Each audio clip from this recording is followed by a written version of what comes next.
오늘 종목이 좀 하이라이트라고 좀 보시면 되겠네요. 한도크린텍 잘 모르시죠, 이런 종목들.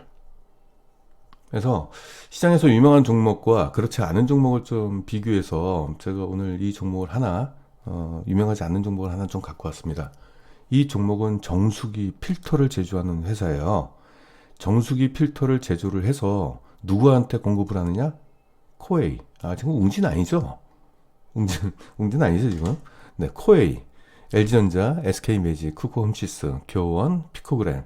우리나라 이제 가전제품을 만드는 회사 쪽에다가 이 필터를 공급하는 회사입니다. 이 코웨이가 자기들이 이제 필터를 자체 제조하는 걸로 알고 계시는 분들 많으실 텐데, 한도크린텍이 이쪽에서 공급을 합니다. 정수기 필터 우리나라 국내 1위입니다. 자, 그러면은 필터 쪽에 한도크린텍이 그동안 이제 매출을 보면은 월별 매출입니다. 1월 달서부터 쭉 갖고 왔는데, 요게 파란 게 2017년도, 그 위가 2018년도, 2019년도 점점 매출이 증가하는 모습이에요. 1월 달서부터 쭉 보시면은 계절적 편차가 일단 없죠. 그나마 겨울에는 조금, 12월 달에는 매출이 좀 떨어지는 모습이 좀 보입니다. 그쵸? 근데 특별히 성수기, 비수기가 있다라고 보이지는 않아 보이네요. 12월 달만 감소되지만 그 다음에 1월 달엔 또 다시 올라가는 거 보니까 네, 이 정도 좀 흐름이 좀 있는 것 같고, 일단 이게 소모품이기 때문에 이 계절적 편차가 적다, 안정적 실적에 나온다. 요것이 이제 포인트입니다. 자, 매출 성장을 위해서 제조기업들은 무조건 생산 설비를 확충을 해야 되겠죠. 생산량이라는 것은 결국 매출액이잖아요. 생산량이 높아진다는 것은 매출액이기 때문에, 또한 생산 능력을 확충한다는 얘기는 앞으로 사업이 잘 된다는 것을 주주들한테, 투자자들한테 간접적으로 던지는 메시지예요. 그래서 생산 능력이 2019년도는 지난해 대비 28%가 증가를 했는데, 2020년도 올해는 약 40%가 증가할 것으로 그렇게 좀 전망이 되고 있습니다. 그래서 2020년도 그 이후도 그러면은 이제 한도크린텍이 향후 실적 성장을 이어가는구나 라고 우리가 판단할 수가 있겠죠. 자, 우리가 결산 실적을 보게 된다면은 과거 2015년도부터 꾸준한 실적 성장을 좀 이뤘어요. 그렇죠. 그리고 2019년도 여기까지 온 뒤에 2020년도부터도 아주 높은 성장이 예상이 지금 되고 있습니다.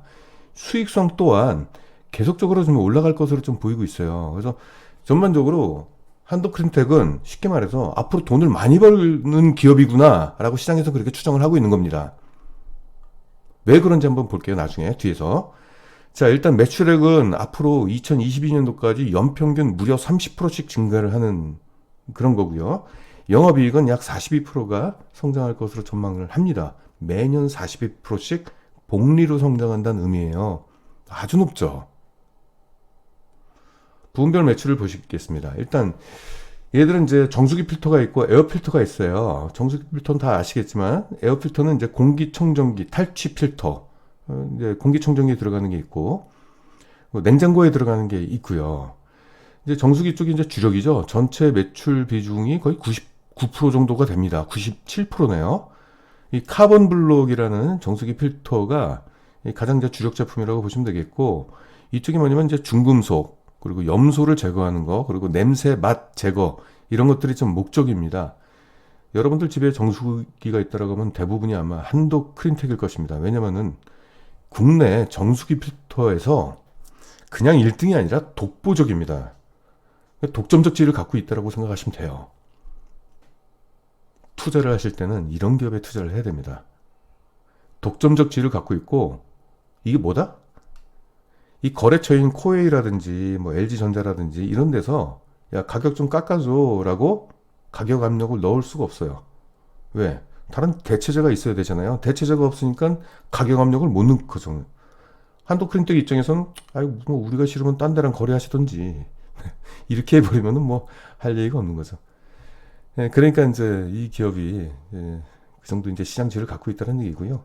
영업이익률도 아까 위에서 보시면은 이렇게 꾸준히 지금 증가하는 모습 있잖아요. 가격 압력을 안 받으니까 매출 증가에 따른 고정비 완화 효과에 의해서 영업이익도 같이 이렇게 증가하는 모습이 보일 것이다라고 이렇게 본 겁니다. 일단 합리적인 추산이라고 좀 보고 있습니다. 자, 여기서 한도크린텍이 그러면은, 자, 보세요. 우리나라 정수기는 이미 쓸 사람 다 쓰고 있잖아요. 수요가 이미 다 공급 수요가 이미 다 이제 결정이 돼 있죠. 더 이상 이제 이쪽 정수기 쪽은 이제 성숙 산업이기 때문에 더 이상의 성장 여력은 없어요. 그런데 왜 시장에서는 이렇게 엄청나게 고성장을 할 것이라고 전망을 했느냐? 바로 해외 쪽입니다. 해외 쪽. 보시면은 자, 현재 수출은 여기 지금 수출이 있죠. 현재 수출이 15%에 불과하잖아. 이게 앞으로 굉장히 크게 성장할 것이라는 겁니다. 이 15%가. 내수는 85%고요. 내수 시장 중심이죠. 이 15%를 볼게요. 현재 수출은 국내 기업, 국내 아까 코웨이, 뭐 LG 뭐 이런 데서 이 해외 시장에 진출을 하고 있는데 일단 말레이시아에 진출한 게 성공을 했습니다. 지금 코웨이가 말레이시아 정수기 1위 사업자입니다. 근데 말레이시아 옆에 어느 나라가 있냐면 인도네시아가 있습니다. 그래서 올해 인도네시아에 진출할 계획이 있습니다. 일단 코웨이는 진출할 걸로 일단 확정이 됐어요. 그 다른 기업들은 어떤 기업인지는 제가 거기까지는 제가 조사를 하지는 못했습니다만은 이 사업 보고서에 보면은 국내 여러 다수의 기업들이 인도네시아에 진출한다고 합니다. 그럼 다수의 기업들이 정수기 필터는 어디 걸 쓰겠습니까? 한도 크린텍 걸 가져가 가지고 그쪽에서 사업을 한다는 얘기죠. 근데 인도네시아에서 주목할 건 뭐냐면은 인구입니다. 인구가 2억 7천만 명이에요. 우리나라가 지금 5천만 명인데 우리나라보다 5배가 많다는 얘기잖아요. 그러니까 성장 잠재력이 그만큼 높다는 얘기죠. 그래서 시장에서의 평가는 뭐냐면은 일단 말레이시아에 한국이 지금 정수기 1위를 지금 맡고 있거든요. 국가별로 따졌을 때. 그래서 그 성공에 대한 어떤 레퍼런스를 가지고 그 인접 국가인 인도네시아에서도 그와 유사한 성공을 보일 수 있을 가능성이 높다라고 지금 시장에서는 그렇게 추정을 하고 있는 겁니다. 이게 되게 된다면은 정말 대박이 될 것 같네요.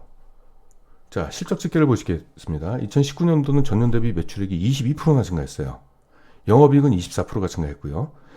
매출 원가율이 조금 더 줄어들었으면 좋겠는데, 근데 매출 원가율이 안 줄어드니까 그냥 영업이익이 매출 성장함과 비슷하게 좀 됐네요. 자, 주당 순이익은 2019년도, 2018년도 대비 무려 39%가 증가를 했습니다. 굉장히 높은 고성장이 나왔죠. 자, 연간 주당 순이익을 보도록 하겠습니다. 2019년도부터 2022년까지 주당 순이익이 무려 연간 매년 39%씩 증가할 것이다. 굉장히 높은 거죠. 이건 굉장히 높은 겁니다. 제가 이렇게 주당 순이익이나 이렇게 성장률 같은 경우를 굉장히 좀 유심하게 보는데 우리나라에서 매출 성장률이 연평균 20%씩 증가하는 기업이 손에 꼽혀요.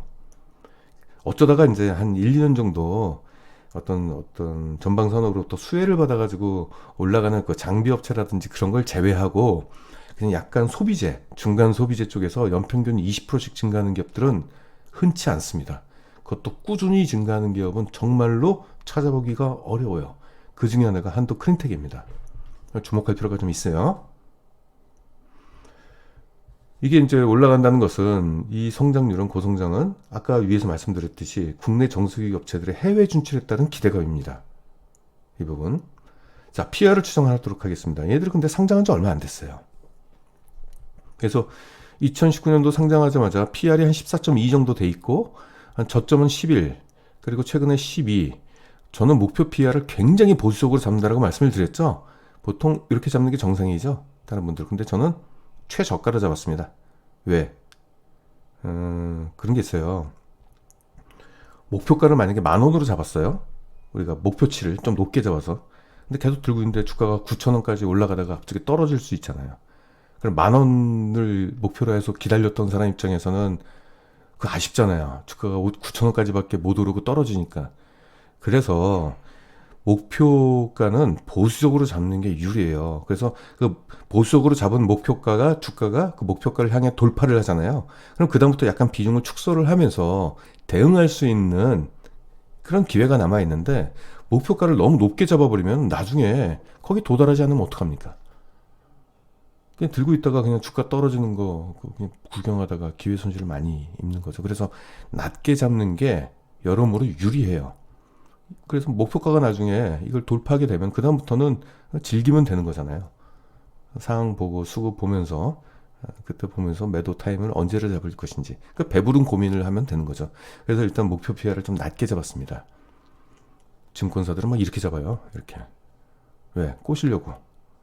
증권사들을 이렇게 잡는 이유는 이렇게 잡아야지 개인 투자자들이 막 들어올 거고 그러면 자기 고객인 기관 투자자들이 고가에 팔아먹을 수 있잖아요.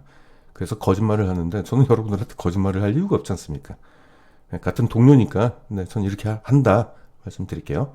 지금 현재가가 약 17,000원 정도가 되고요. 목표 PR은 11배로 보수적으로 잡았을 때 올해 우리가 기대할 수 있는 수익률은 22%입니다.